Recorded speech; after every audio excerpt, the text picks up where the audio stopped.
Salir a ganar, obviamente no puede estar emocionado ni estar triste porque todavía el juego 7 no ha pasado. I mean, tell you the truth, I try to have no zero emotions, no more trying to just all in my mind, just tomorrow to try to go out there and somehow win the game.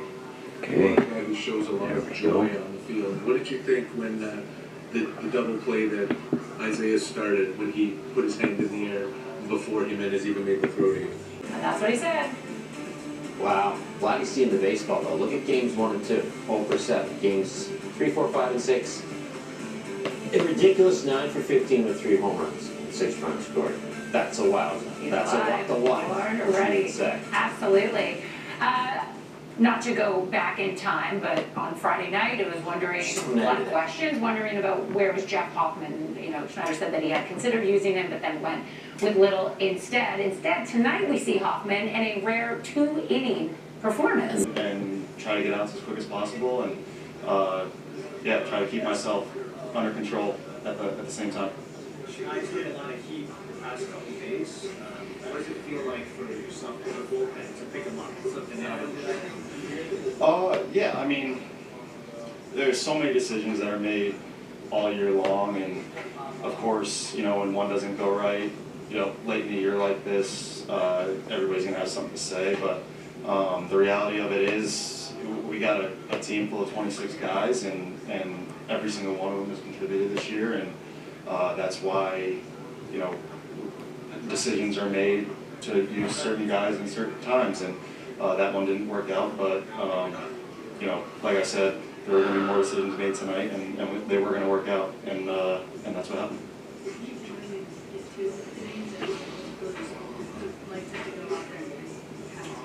I knew it was a possibility. Just kind of depended on where we were in the order. Mood last time John Schneider stepped up to the mic Friday night in Seattle was about like target practice. It was peppering questions about him, about the decisions he had made, and if he had considered anything else. And it was well deserved.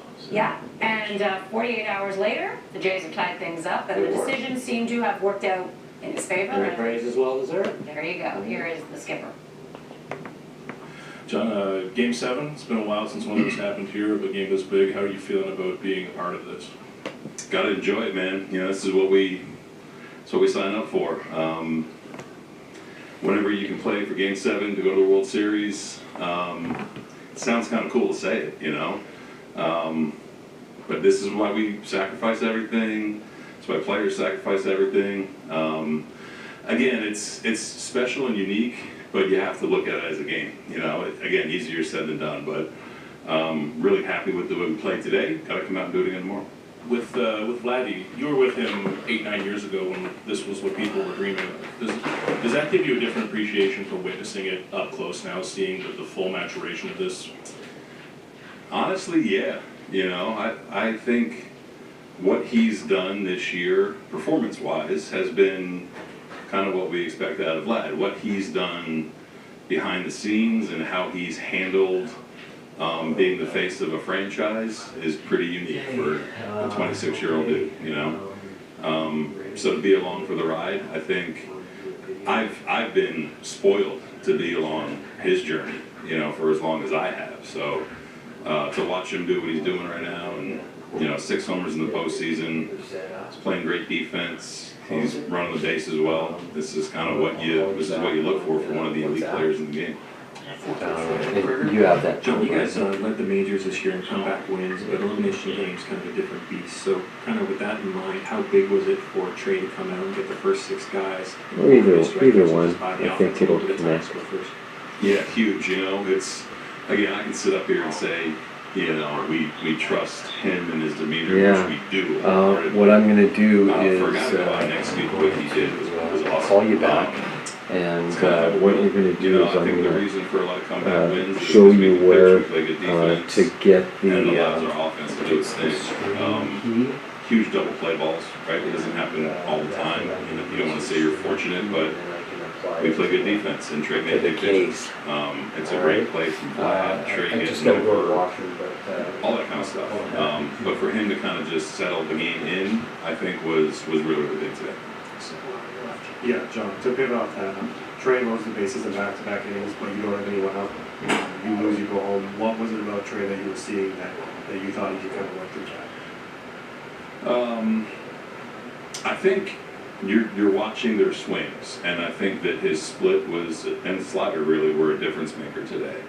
So you're trying to read that situation. You're trying to understand where good spots are for other guys, not panic, and again, I think if he wasn't missing bats the way he was, it's probably a different story. So all that stuff gets taken into consideration.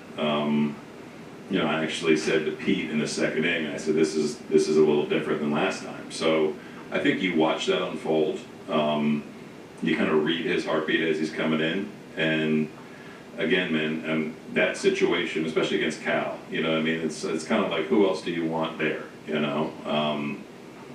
Objectively, numbers-wise, there's maybe some sense to be made of that, but I think he was in the moment and understood what he had to do. Second row front, John. Congrats on the win and composure, and it's easy to see the home runs, the 13 Ks, the 3 double plays, but I want to talk about the little things that happen that maybe turns things around. Things like even him as taking the glove off when he sees Naylor running in, like that's a move they probably won't do next time. And even in that double play in the third inning, it would have been easy to have corners in to get the guy at the plate. It was only 2-0, and you kept him back, and that gave Vladdy the chance to make that double play. Talk about these little things. Yeah, little things are kind of how we're built, We've been doing it all year. I've talked to Hemi, guys that we asked to bunt, Hemi, Heineman, Miles. If you see an infielder in, go ahead and pull it back, take a shot, and smack it by him. Hemi actually made a little eye contact with me after the first one. I kind of just was like, yeah, I trust him to navigate that bat, right? And as far as the infield in or back, I think you look at the score, you look at how they're built, you look at who's at the plate,